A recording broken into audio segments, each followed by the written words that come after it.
All right, let's talk heat. We got a lot of dangerous heat out there right now. As a matter of fact, we've got an excessive heat warning in effect through this evening. Because remember, once we get the sun down, it's going to be slow to cool from these kind of numbers. And the humidity, that doesn't change too much with the time of day and the sun's behavior. Let's show you first what we've got outside right now. The excessive heat warning from San Antonio west through Uvalde up the I-35 corridor to Austin changes over to a heat advisory at Bernie, Kerrville, Rock Springs, Del Rio, but the excessive heat warning goes from here all the way down to the coast. I mean, just incredible numbers out there. Feels like 113 in San Antonio, 121 Seguin. Gonzales has gone up to 123.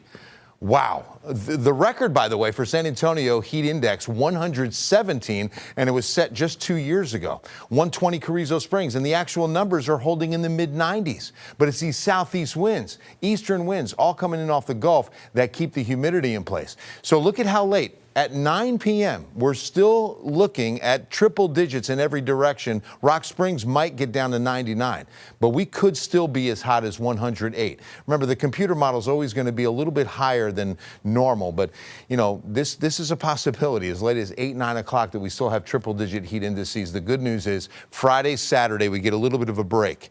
Increased cloud cover as well as a chance of rain is going to be helping us out. Outside at the airport, you can see just how hazy it is. 95 with 113. South and southeast winds at 14. Look at that dew point, 79. I cannot tell you, this is just so rare. You have to remember, we've had over 5.5 inches of rain this month and last month. So evapotranspiration is the process here. Evaporation is how the atmosphere sweats. Transpiration is how it breathes. You know, it's coming off all the vegetation, everything kind of pouring out, and it all turns into water vapor. That's why it's so hazy outside today. And that's why we got these dew points going bananas, even over 80, but air quality still moderate. We're in good shape. Rainfall today. Associated with, of course, tropical storm, what's left of Arthur, now inland, but dangerous thunderstorms. In fact, three EF1 tornadoes touched down in New Orleans today. Let's take a look at what we've got on the future radar. We've got an upper level disturbance that's going to be moving in with some big thunderstorms in the big country at 8 a.m. tomorrow morning.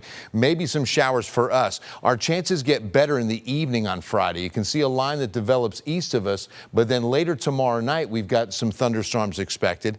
And then on Saturday, about a 40 to 50% coverage. And you can see first at 1 p.m. to 2 p.m. it starts east, but then it kind of envelops a little bit more of our area by, say, 4 or 5 p.m. on Saturday. So rain chances are going up for both Friday and Saturday.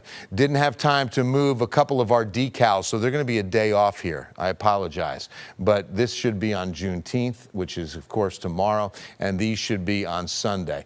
Everything else is accurate. It's just the decals. All right, so again, we've got a weather impact alert Friday and Saturday both, and it's mainly because of the heat again tomorrow, as well as the rain chance. And then on Saturday, with it, of course, being a rain chance on your weekend.